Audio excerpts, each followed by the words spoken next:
অনেক দিনের শখ ছিল পদ্মা নদীতে যাব, ইলিশ মাছ আনতে। অবশেষে 3 বন্ধু মিলে গাড়ি নিয়ে বেরিয়ে পড়লাম। মিরপুর থেকে আড়িচাঘাট হয়ে জাফরগঞ্জ বাজার। বাজারে গাড়ি রেখে সেখানের একটি হোটেলে নাস্তা করে নিলাম। এবার পায়ে হাঁটা পথে নদীর পাড়ে চলে এলাম। অসাধারণ সুন্দর এই জাফরগঞ্জ নদীর পাড়। বাজারের পাশের প্রায় 1 কিলোমিটার নদীর পাড় ঢালাই ব্লক দিয়ে সুরক্ষিত। যারা নদী ভালোবাসেন এখানে চলে আসতে পারেন। আমাদের তো ভীষণ ভালো লাগছে, মনে হচ্ছে বয়স অর্ধেক হয়ে গেছে। নদীর পাড় ধরে হাঁটতে হাঁটতে আমাদের ড্রোন দিয়ে কিছু ভিডিও করলাম।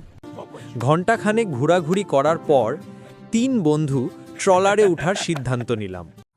অসাধারণ রোমাঞ্চকর এক নৌভ্রমণ। নদী থেকে 2 তীরের দৃশ্য দেখে আমরা মুগ্ধ। গল্পে নাটকে নদীর তীর ভাঙা গড়া, কত মানুষের ঘর বাড়ি নদীতে বিলীন হয়ে যাওয়ার ইতিহাস শুনেছি। আজ তার কিছু নমুনা দেখতে পেলাম। নিজেকেও আজ নদী পাড়ের মানুষ মনে হচ্ছিল। এমন অ্যাডভেঞ্চারের অভিজ্ঞতা সবারই থাকা দরকার। ইট পাথরের জীবন ছেড়ে মাঝে মাঝে এমন ছোট ছোট ভ্রমণে আপনারাও আসতে পারেন। ইলিশ মাছ পাওয়ার জন্যে আমাদের সময়টা ঠিক ছিল না। খুব ভোরবেলা আসলে অনেক জেলের দেখা পেতাম। অনেক ঘোরার পর 10 কেজির মতো মাছ কিনতে পারলাম। আরও মাছের সন্ধানে পদ্মা থেকে যমুনা নদী পেরিয়ে এক চরে গিয়ে নামলাম। প্রচণ্ড রোদে আমরা ক্লান্ত। আপনারা আসলে অবশ্যই ছাতা নিয়ে আসবেন।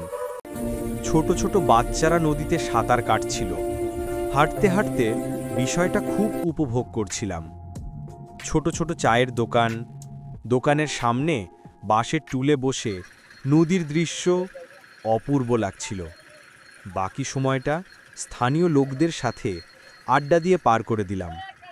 সন্ধ্যায় ফেরার পথে রাস্তায় বেশ কিছু সুন্দর টিপটাপ রেস্তোরাঁ দেখলাম, তাই হালকা নাস্তা ও চা পানের পর্বটা সেরে নিলাম।